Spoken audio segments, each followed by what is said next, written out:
Find the flow. And to be clear, no single input or output is in all 49 processes. Right. But we're focusing on the ones that are almost universal. Things like enterprise environmental factors. That's in, what, 47 of the 49? Yep, 47. Or change requests, which are in over 30. These are the big ones that really dictate that whole input tools output flow. So we want to unpack the why. Why are these so common? And what are the real implications for you as a project manager? Exactly. It's all about how these common inputs set the rules and how the outputs provide that critical feedback loop for, adapting and staying on course. All right, let's unpack this. Let's start with the things that kind of box us in. Before you even draw a scope line, you have to know the world you're living in. And our sources point to two huge inputs that do this: enterprise environmental factors, EEF, and organizational process assets, OPA.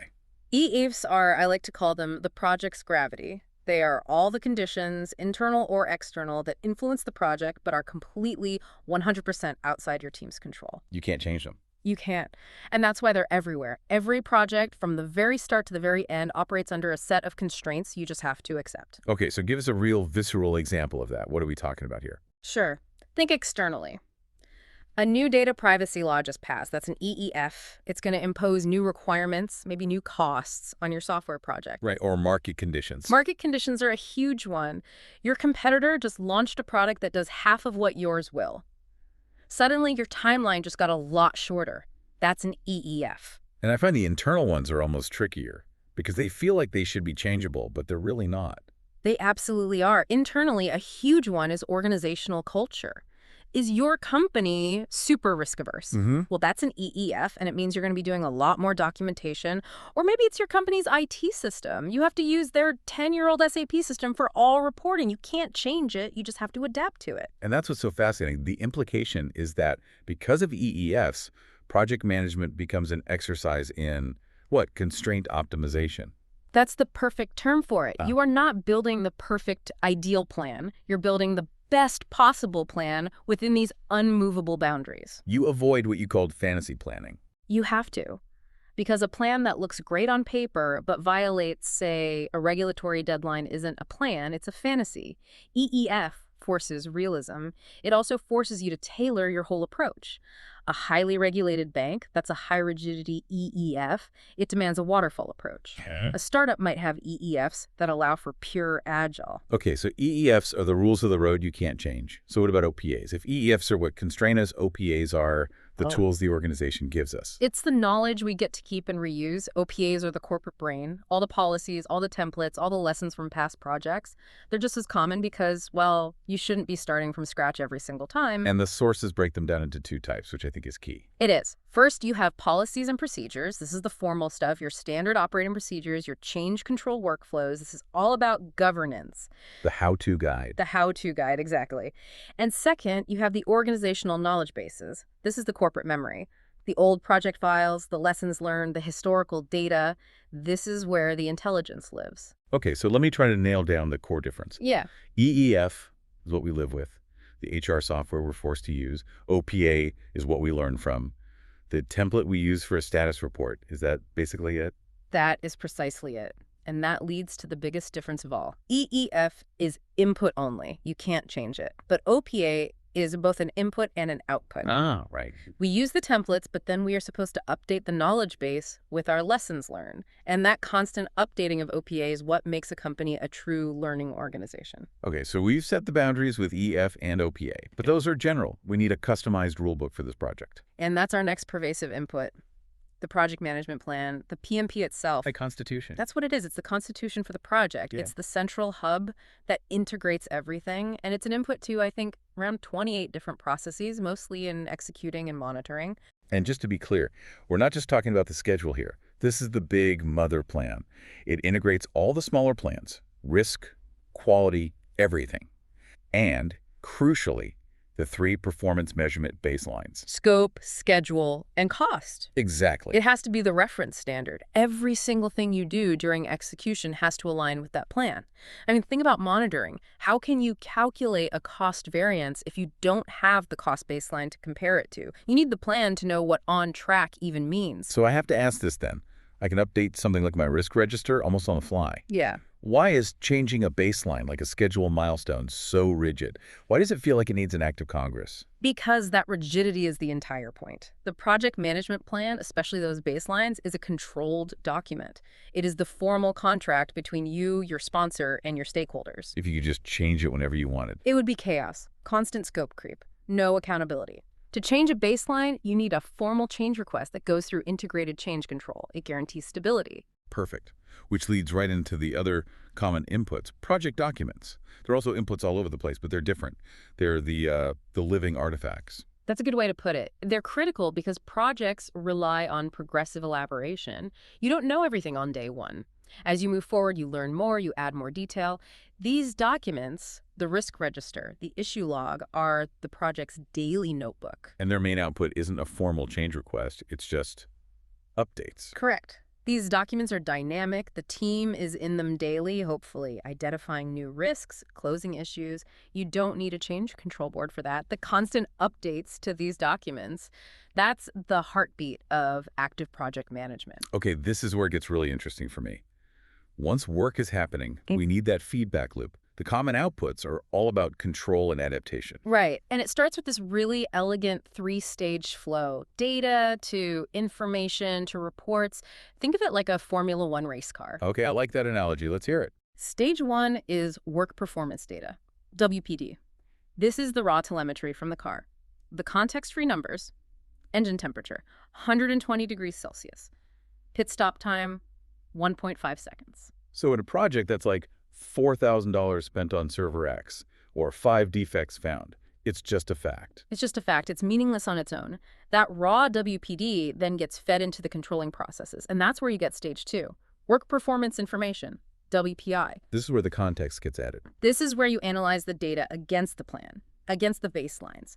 This is the pit crew looking at the telemetry and telling the driver, you are running 2 seconds behind baseline pace because the engine is overheating. Okay, so the WPD was just the temperature. The WPI is the meaning. We're behind schedule because we're too hot. Precisely. WPI answers the question, where are we relative to the plan? So it's our cost variance is negative $2,000. We are over budget. It's turning that raw noise into an actual signal. And finally, that signal gets packaged up into stage 3, work performance reports, WPR. Which is for management. That's your executive dashboard, your weekly status report. It's the aggregated view for making decisions. And the quality of those decisions depends entirely on how good your WPI was. And that insight, that WPI, it directly feeds into the most common output of all, besides the actual deliverable. And that's updates. Yes, updates are everywhere because projects are adaptive. They have to learn and refine. So you see outputs like project management plan updates, project document updates, and OPA updates in almost every control process. And it's important to know they mean different things. A plan update's a big deal. You're changing your strategy. It's a fundamental shift. A document update, like adding to the issue log, is more tactical, it's day-to-day management. And then the OPA updates, that's maybe the most important for the organization. That's where you capture lessons learned. Right. It ensures that the pain your project team just went through becomes the wisdom the next team gets to use. It's how you get better over time. Okay, so if that feedback loop, the WPI, tells us we're consistently off plan, we can't just keep updating documents. We need a formal way to get back on track. And that mechanism is the change request. Which shows up in, what, over 30 processes? Because reality always deviates from the plan. It just does. You have to have a controlled way to respond to that deviation. Otherwise, you're just firefighting. And the sources break them down into 3 useful types. You've got corrective action, which is fixing a problem that's happening right now. We're off track. Let's get back on track. Preventive action, which is addressing a risk before it becomes a problem. We see something coming. Let's stop it. And then defect repair, which is pretty self-explanatory. Yep. Fixing something that's broken in the product. But all of this enables the most critical concept here, integrated change control. Which you said is mandatory, not optional? It has to be. It forces the project manager to assess the ripple effect. If a stakeholder asks for a scope change, you can't just say yes. You have to analyze how that change will impact the schedule and the cost. So it's about seeing how pulling one lever affects the whole machine. You have to look at all 3 baselines, scope, schedule, cost, before you move any one of them. Exactly. It prevents you from fixing one thing and accidentally breaking 2 others. It balances that need for flexibility with the need for stability and a clear, traceable contract for the project. So when we put it all together, Hmm. What's the big picture here? What's the system we've uncovered? The synthesis is pretty clear, I think. The common inputs, EEF, OPA, the plan, they set the rules of the game. The boundary conditions, the control algorithms, they define what should happen. And the outputs. The common outputs, the WPI, the updates, the change requests, they provide the feedback, they tell you what is happening, and give you the tools to correct your course. The PM's ultimate job is to be the architect of that whole information flow. We found the nervous system. So the high-value takeaways for you, the listener, are pretty clear. EEF and OPA are your unshakable constraints and your starting resources. Updates to documents happen constantly, way more than you think. And integrated change control is absolutely mandatory. And if you need a quick memory hook to tie it all together, just remember this loop. Every process starts constrained by EEF and OPA and ends informed by WPI and updates. That's great. Which brings us to our final provocative thought. We've established that this entire system of governance relies on the quality of that feedback loop, that flow of work performance information. It's everything. But what happens when that flow is deliberately broken? Or, skewed? I've heard the term watermelon reporting, Ah, yes. where the status report looks green on the outside, but inside everything is bright red and failing. That's a complete systemic breakdown, and it's a real challenge. The PMBOK framework, it requires these constant objective updates to OPAs and project documents. So the question for you to think about is, how can a project manager use those very requirements, the need for documented objective evidence, to fight against that watermelon reporting? How do you make sure the raw data reflects reality before it turns into a complete disaster? That is the real human challenge hiding inside this whole mechanical system.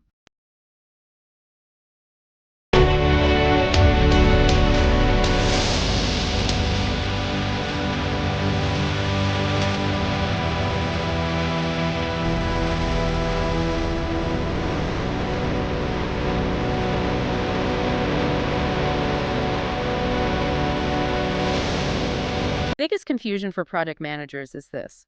When are OPAs mandatory rules you just have to follow, and when are they documents you're supposed to be updating? That duality is everything. So our mission today is to, cut through that confusion. We want to give you the definitive rule for handling OPAs, understanding their role as both inputs to your project, The constraints? right, the constraints, and also as the crucial outputs from your project that fuel future success. All right, let's start with the handcuffs, the inputs. When OPAs come into your project, they're basically the voice of governance. Absolutely. We're talking about the mandatory policies, the procedures, the governance rules. Ooh. Think of things like the required 3-bid procurement rule or the standard security audit checklist you have to use. And this is where the pressure really hits, because these things they're ironclad. You're facing a deadline. Maybe you're over budget, and you see a policy that just seems ridiculously slow. And that's the key tension. If it's labeled a mandatory policy or procedure, the project manager, well, they must follow it strictly. No exceptions. No exceptions. It's treated as a firm constraint. You might hate that 6-week sign-off process, but you have to live with it, at least for this project. Because bypassing that governance is all Always the wrong answer. It's a common exam trap. The PM gets tempted to say, the team will just skip the final legal review to save a week. Yeah, you see that all the time. But the source material is so clear on this. You cannot override mandatory OPAs just to fit your timeline. Compliance is just non-negotiable risk management. Precisely. We follow them because they represent collective wisdom, often learned the hard way from past failures. But here's the other side of it. The project's real superpower is its ability to learn and contribute back. Okay, so we've covered the constraints. Now let's talk about how the project connects back to that OPA database. The output side, the knowledge contribution, what are we actually updating? This is how organizations, this is really how they achieve process maturity. We're updating the things that capture organizational memory. So lessons learned registers. Exactly. Lessons learned, crucial historical project information, maybe new or improved templates that you've developed, and definitely detailed process improvement suggestions. And the timing here is interesting. While you use policies from the very beginning, these contributions are mostly developed during what? Monitoring and control. Yes, and then they're formalized during the closing phase. We're making sure that the struggles and, the successes of this project make the next project run better. So if you pull it all together, You get the definitive memory rule. Mm-hmm. And this is the one-liner you need to remember. You comply with mandatory OPAs during the project, and you improve OPAs for future projects. You never override them. So the current project gives feedback on governance, but it can't just rewrite the rules while it's running. It's a one-two punch. Yeah. You ensure compliance now. That's the input to enable better performance later. That's the output. That clarity is invaluable. You're keeping the organization stable today while planting the seeds for better efficiency tomorrow. Well, this raises an important question for you to think about. What if you discover that a mandatory OPA is actively detrimental? I mean, it is actively crippling your project's success, but you still can't ignore it. Right, so what's your formal responsibility then? Exactly. Your job isn't to be a martyr or just, document a complaint at the end. Your job is to be a structured change agent. You have a requirement to escalate that need for change through formal governed channels, using your documented risks and issues.